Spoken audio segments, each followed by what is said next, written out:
Marcus is 36. He makes $78,000 a year, has $40,000 saved, no credit card debt, decent 401k. By almost every measure, Marcus is doing the responsible adult thing. And every Thanksgiving, without fail, his dad corners him near the kitchen before the turkey's even carved. "Marcus, when are you buying a house? Son, you're literally throwing money away every month. Real estate never loses. It's what we did, it's what everyone does." Marcus smiles, nods, grabs another roll. Because Marcus has done something his dad never did. He actually ran the numbers. And what he found is something that would make most homeowners deeply uncomfortable if they ever saw it on paper. In 2026, in dozens of American cities, renting and investing the difference doesn't just match buying a home, it beats it. Not slightly, not in edge cases, significantly, consistently, mathematically. And today, we're going to prove it. My name is Johnson. I make animated videos about personal finance, wealth psychology, and the expensive myths most people inherit from their parents and never question. If you want the real mechanics of building wealth, not the conventional wisdom, not the 1987 playbook, not what your uncle swears worked for him, hit subscribe and give this video a thumbs up if it makes you think differently. Because today we're going after one of the most deeply held financial beliefs in America, the idea that renting is always wasting money. And we're going to replace it with something far more powerful, the truth. Let's start with why people believe what they believe. The renting is throwing money away argument has been repeated so many times it's basically become financial gospel in this country. And honestly, it made sense for a while. Your parents bought their house in 1985 for $80,000. That house is worth $420,000 today. They paid it off, they have equity, they have security. The math worked beautifully for them. So naturally, they handed that playbook to you. Here's the problem. That playbook was written for a completely different game. In 1990, the median home price in America was about $123,000. The median household income was around $30,000. That's roughly a 4x ratio. Uncomfortable, but workable. In 2026, the median home price is sitting above $420,000. Median household income is around $80,000. That's now a 5.3x ratio, and that's the national median. In cities where most people actually want to live and work, we're talking 8x, 10x, 12x income ratios. The math your parents used to justify homeownership no longer exists. The game changed, the advice didn't. And millions of Americans are making the most expensive financial decision of their lives based on rules written for a world that no longer exists. Let's follow Marcus into a hypothetical home purchase, because this is where most people's eyes glaze over and where most people make their biggest mistake. Marcus finds a house he loves, listed at $420,000. Median price, nothing fancy, 3 bedrooms, 2 bathrooms, decent neighborhood, reasonable commute. He puts 20% down. That's $84,000 gone, day one, out of his savings, out of his investment account, out of his future. His mortgage at today's rate, let's call it 6.8% on a 30-year fixed, comes out to about $2,178 a month. But here's what the mortgage calculator doesn't show you, and this is the number that changes everything. The true monthly cost of owning that home is not $2,178. Let's build the real number together. Mortgage payment, $2,178. Property taxes, national average about 1.1% annually, $385 per month. Homeowners insurance, $150 per month. PMI, if under 20% down, 0. Marcus scraped the 20% together. Maintenance and repairs, the rule of thumb is 1 to 2% of home value per year, $350 to $700 per month. HOA fees, if applicable, $0 to $400 per month. Conservative total, $3,063 per month. Realistic total with average maintenance, $3,400 plus per month. Now, what is Marcus currently paying in rent? Let's say $1,800, which in most mid-sized American cities for a decent apartment is completely reasonable. That's a gap of $1,263 every single month, $15,156 per year. Over 10 years, before we even talk about investing, Marcus the renter has $151,000 more in his pocket than Marcus the homeowner. But we're not done, because that number doesn't include the $84,000 down payment sitting in a mortgage instead of in the market. This is the part that will genuinely mess with everything you thought you knew. It's called the rent versus buy calculator reality, and almost nobody actually runs it honestly. Here's the scenario. Marcus the buyer puts $84,000 down, pays $3,063 per month true housing cost, builds equity over 30 years, home appreciates at the historical average of 3 to 4% annually. Marcus the renter pays $1,800 per month in rent, takes that $84,000 and invests it in a low-cost index fund, takes that $1,263 monthly difference and invests that too, earns the historical S&P 500 average of roughly 7% annually after inflation. Let's run the 30-year numbers. Marcus's home, purchased at $420,000, appreciating at 3.5% annually, is worth about $1,185,000 after 30 years. Sounds incredible, right? But subtract what he paid.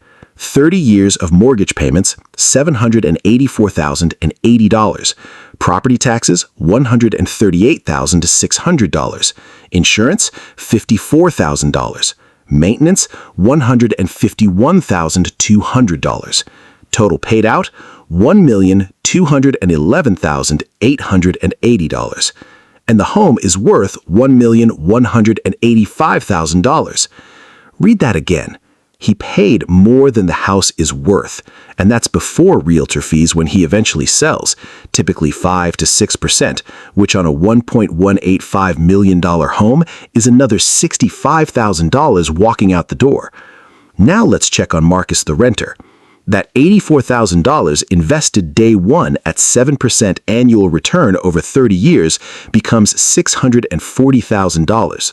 That $1,263 monthly difference invested every month for 30 years at 7%, $1,530,000. Combined, $2,170,000 versus the homeowner's net position after selling costs, roughly $820,000 to $900,000 in profit. Marcus the renter is sitting on more than twice the wealth. Now, before your brain starts generating objections, and it will, because this goes against everything you've been told, let me address them one by one, because the homeownership argument does have real points.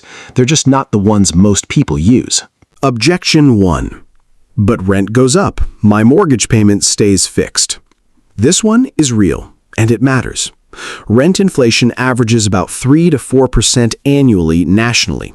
Over 30 years, that $1,800 rent becomes a very different number. But here's what people miss. Your mortgage payment stays fixed, but your property taxes, insurance, and maintenance don't. Those increase too, and they increase on a growing base. A $420,000 home worth $800,000 in 20 years is paying property taxes on $800,000. The fixed mortgage is real. The fixed housing cost is a myth. Objection 2. But you're building equity. Rent money disappears. This is the most emotionally satisfying argument for homeownership, and it's also the most misleading. In the first 10 years of a 30-year mortgage, you are overwhelmingly paying interest, not principal. On Marcus's loan, his first payment of $2,178 sends approximately $381 to principal and $1,797 to interest. That interest payment disappears just as completely as rent. The equity argument is real, but it builds far slower than most people realize, and it's illiquid. You can't pay your grocery bill with equity. You can't use equity when you lose your job. You can't rebalance your portfolio with equity. Your investment account, completely liquid, completely flexible, working for you 24 hours a day.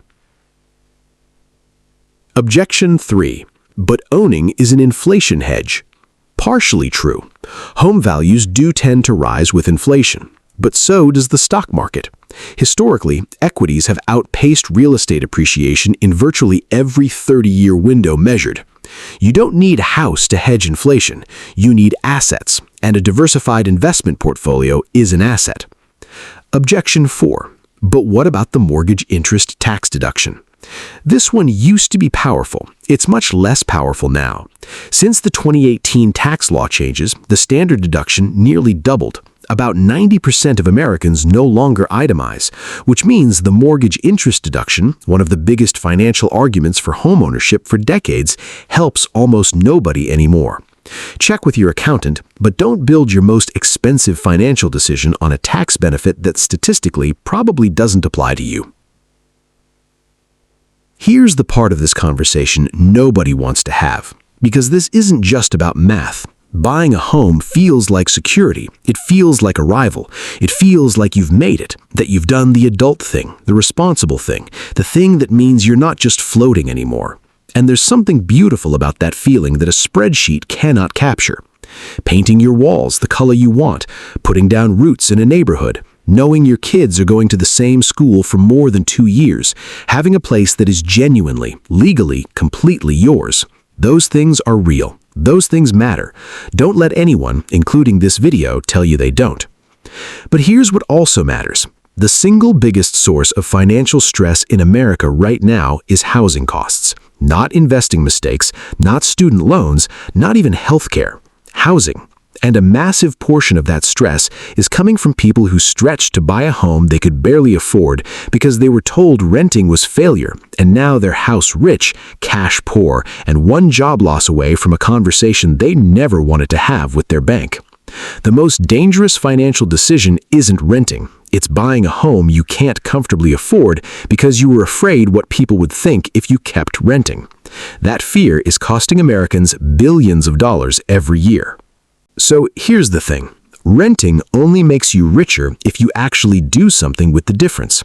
This is where most renters blow it. They save the down payment, they avoid the mortgage, they feel financially flexible, and then they spend the difference on a nicer car, more subscriptions, better restaurants, and a lifestyle that eats every dollar they saved by not buying. That's not the play.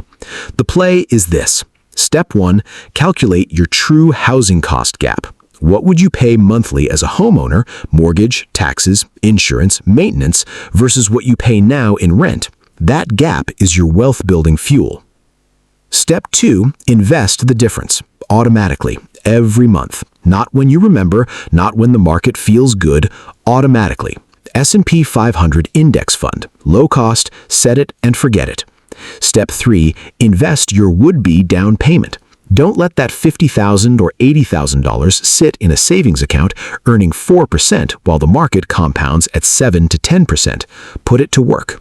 Step 4, revisit the buy decision every 2 to 3 years. The rent versus buy math changes as your life changes.